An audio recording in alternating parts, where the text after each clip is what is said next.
The kettle whistled again this morning. Steam rose, thin and trembling, like a prayer I didn't mean to say out loud. And yet, I almost didn't notice, because my phone buzzed at the same time, because I was halfway into a scroll I didn't even want, because my body was awake, but I was still somewhere else.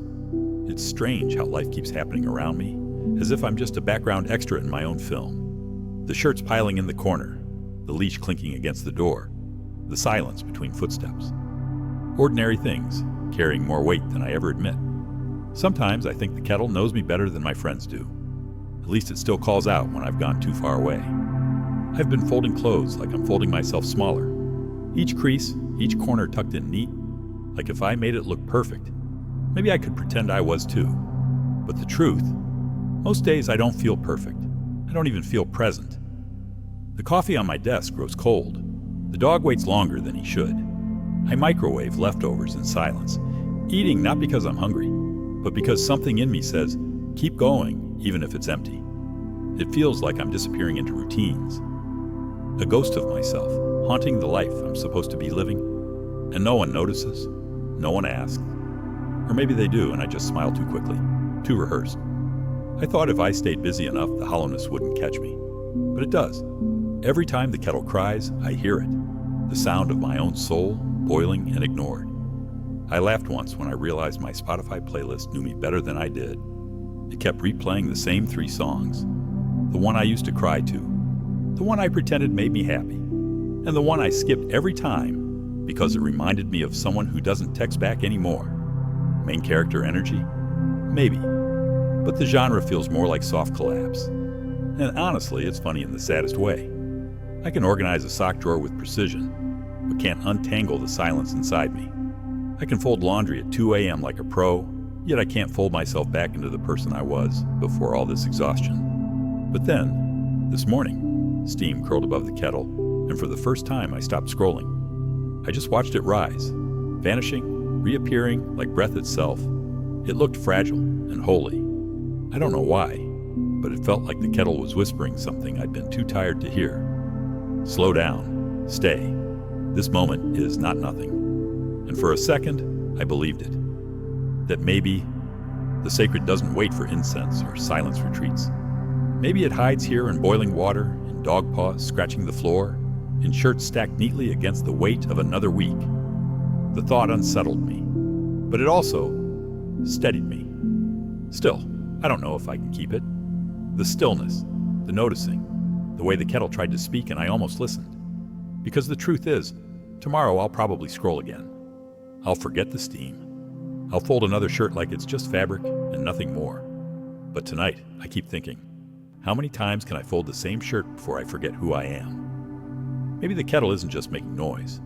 Maybe it's asking a question I've been too afraid to face. If you don't learn to stay, will you ever belong anywhere, even in yourself? And the whistle lingers in my chest long after it's gone. The kettle boiled again this morning, its cry stretching longer than it needed to. I let it scream, almost curious how much sound it could make before fading. Strange, isn't it? To treat an appliance like a mirror of your soul. But maybe that's what happens when silence becomes too loud. You start hearing yourself in everything else. People don't talk enough about the weight of the ordinary. Folding socks, picking up dog hair from the couch, pouring tea that goes cold before you remember to drink it. They sound like nothing. Yet somehow they carry the quiet proof that life has been moving with or without you. And sometimes it feels more without than with. It's a subtle kind of grief. The kind you don't mention in therapy because it sounds silly. Who mourns over socks? Who breaks down over a half-finished cup of tea? But maybe that's the trick. Grief doesn't always shout. Sometimes it lingers in the corner of your kitchen, in the shirt you fold too quickly, in the leash waiting by the door. Invisible, small, heavy enough to drown you. I fold clothes like I'm trying to fold myself into a version that doesn't hurt. Neat edges, flat surfaces. If I can smooth the wrinkles out of fabric, maybe I can smooth out the ones inside me too. But the fabric listens better than I do. The clothes surrender. My heart doesn't. Walking the dog used to feel like freedom. Headphones in. A song I loved. The world breathing around me. Now it feels like dragging a version of myself I don't recognize down cracked sidewalks. My dog still sniffs with joy, like the world hasn't lost its flavor. Sometimes I envy him for that. Tea, once a comfort. Now, I drink it like medicine. bitter, rushed. I don't taste it anymore. I don't taste much of anything, to be honest. Meals blur together, like I'm feeding a body I've stopped believing belongs to me. This is what people don't see. They imagine loneliness as big, dramatic, crying on the floor, empty bottles, missed calls. But no. Sometimes it's quiet. Sometimes it's in the way the soup tastes like nothing, or how you forget which side of the bed you usually sleep on. It's grief in microdoses. 1,000 tiny funerals for pieces of yourself you didn't notice were dying. I used to call it discipline. Look at me, laundry done, bills paid, dog walked, fridge stocked, gold star, CEO of functioning adulthood. That's what I told myself anyway. But somewhere along the line, those tasks stopped being proof of life and became rehearsals for absence. Like I was training myself to keep the world running in case I disappeared. People say, "Wow, you're so put together." And I almost laugh. If only they knew the truth. My socks are neatly paired, but my soul is missing in action. Sometimes the irony makes me laugh out loud, but not in a happy way. More like a bitter chuckle at 1 a.m. when I'm reheating pasta for the third night in a row and burn my tongue because I didn't wait long enough. It shouldn't be funny, but it is. Sad funny. Like posting a smiling selfie and then crying 2 minutes later when no one important views your story. That's the part no one teaches you about adulthood. Sometimes responsibility is just camouflage for despair. And yet, the strange thing is, the grief insists on being noticed. It's like the world keeps sending me reminders through the tiniest things. The wrinkle that won't smooth, the kettle that screams too long, the dog paw tapping impatiently against the floor. Maybe these aren't failures. Maybe they're alarms, invitations, maybe even prayers. Because if grief can hide inside chores, maybe healing can too. I think about yesterday's steam again, curling, disappearing, coming back. For the first time, I wonder if the same might be true for me. That even if I vanish into the blur of tasks, something in me keeps returning, asking for recognition. It feels almost holy to imagine the ordinary as sacred. Thomas Merton said the divine isn't only in temples, it's in kitchens, in sidewalks, in folding shirts that no one else will ever thank you for. Maybe that's why these chores hurt so much, because they're reminders that I'm still here, even if I don't want to be. Still, I'm terrified. What if I keep ignoring the kettle until it stops screaming? What if one day, the shirts stay wrinkled, the leash stays untouched, the tea never poured? Will I notice, or will I be too far gone to care? That thought chills me more than any loud heartbreak ever did. The fear that I won't die loudly, I'll just fade quietly into routines no one questions, that I'll become a background hum in my own life. And maybe that's why it hurts. Because the chores I resent might also be the threads holding me together. Because if micro-griefs can break me, maybe micro-rituals can save me. Tonight, I fold another shirt. I tell myself it's not just laundry, it's proof that somewhere between the creases, I'm still here.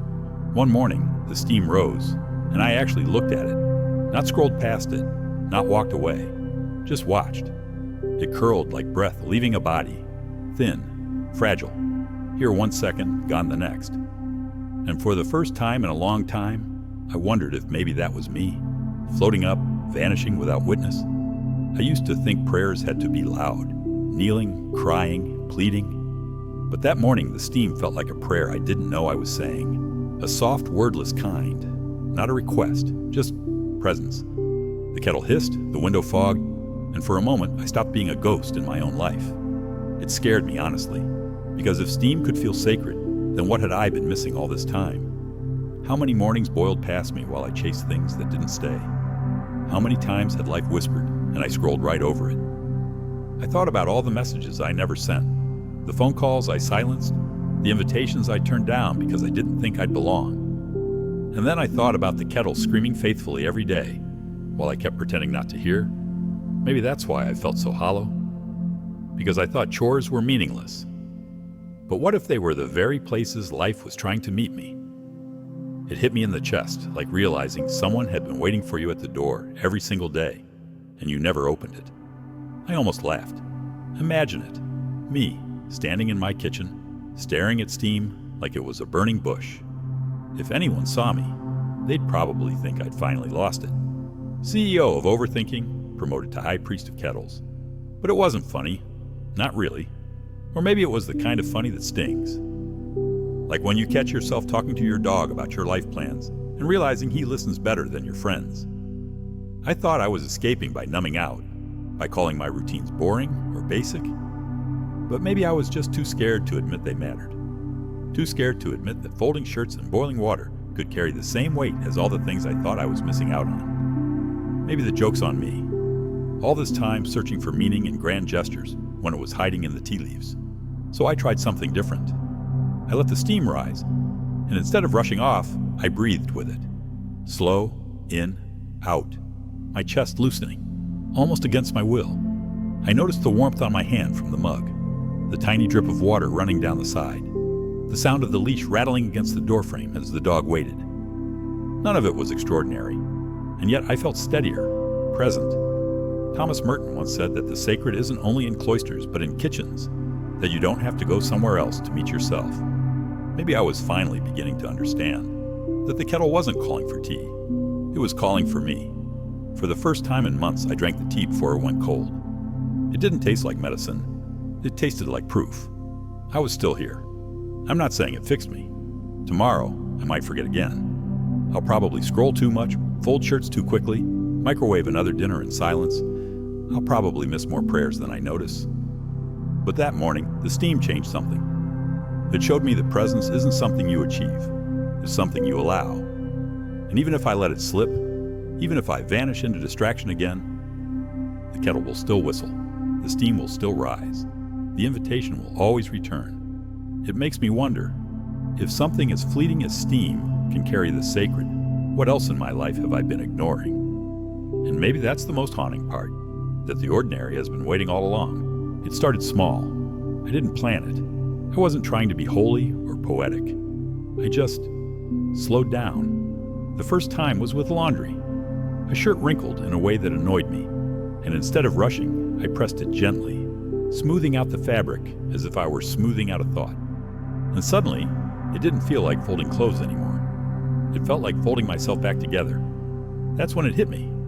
Maybe these chores weren't interruptions. Maybe they were invitations.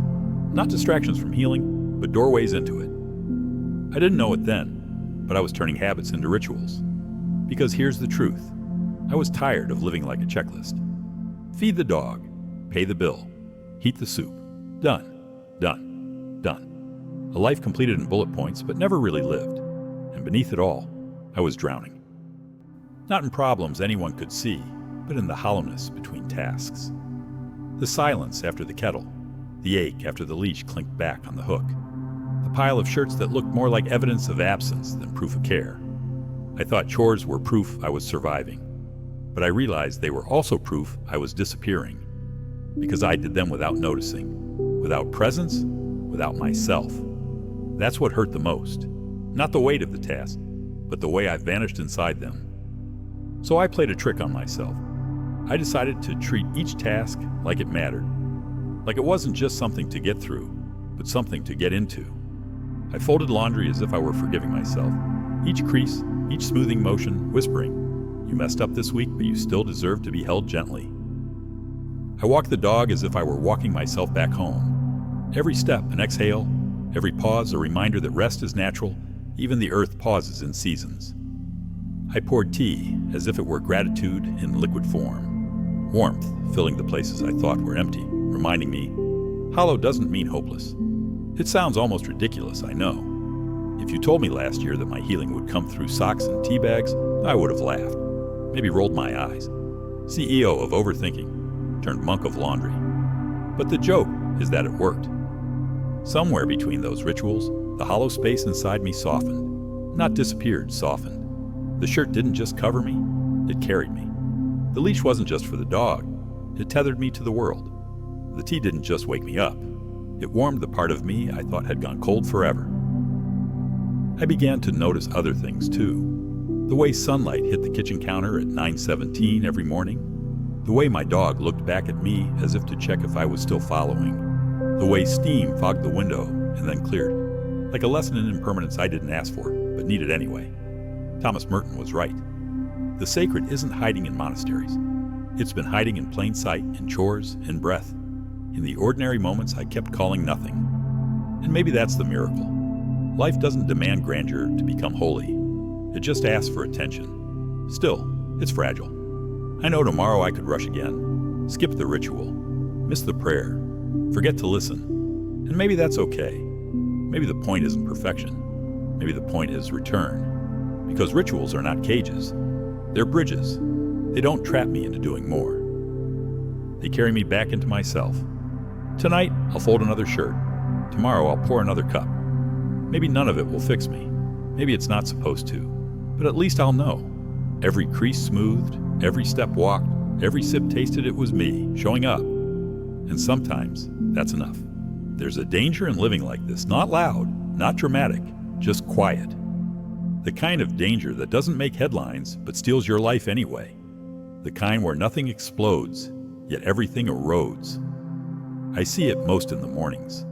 The kettle screams, the dog paws the floor, sunlight slants across the counter, and still, I'm not there.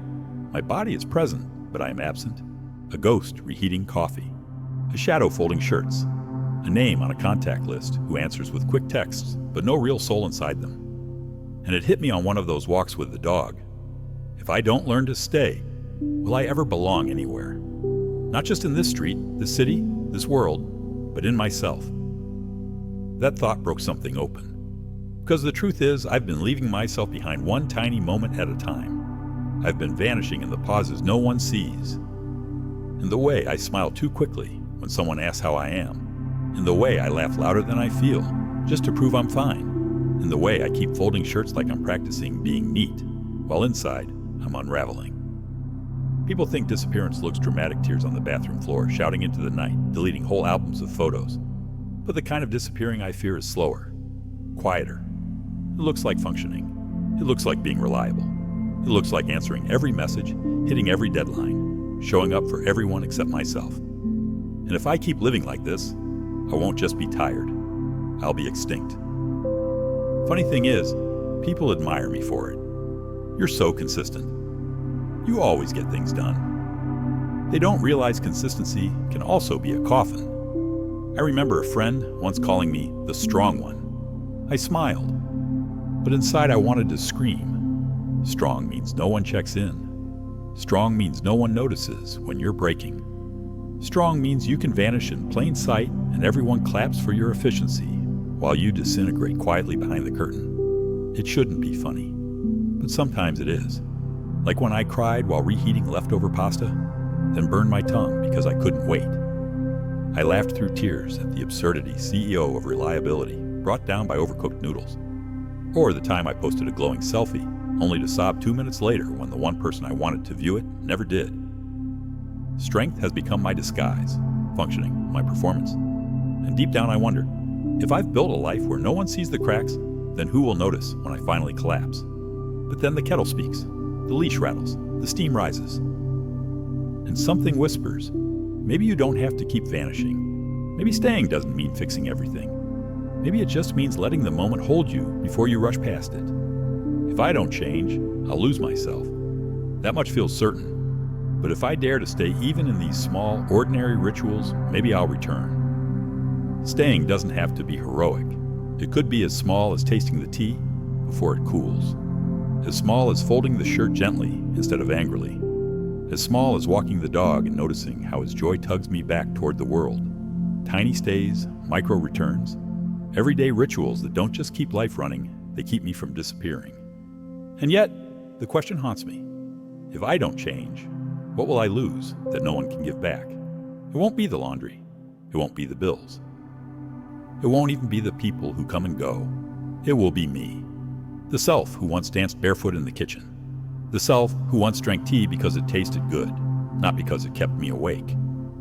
The self who believed the ordinary wasn't punishment, but possibility. If I don't learn to stay, I'll lose that version forever. And the world won't notice. But I will. Tonight, I let the kettle whistle, but not too long. I turn it off. I pour the tea. I breathe in the steam, let it fog my glasses, let it sting my eyes. And in that moment, I stay. Not forever, not perfectly, just here, just now. And maybe that's enough to keep from vanishing. The kettle still boils. The shirts still wrinkle. The dog still waits by the door.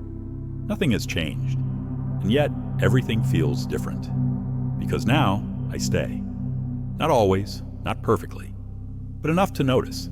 enough to see the way steam curls upward and disappears, and instead of feeling haunted by the vanishing, I feel steadied by the return. Every morning, it rises again. A ritual the universe performs whether I'm ready or not.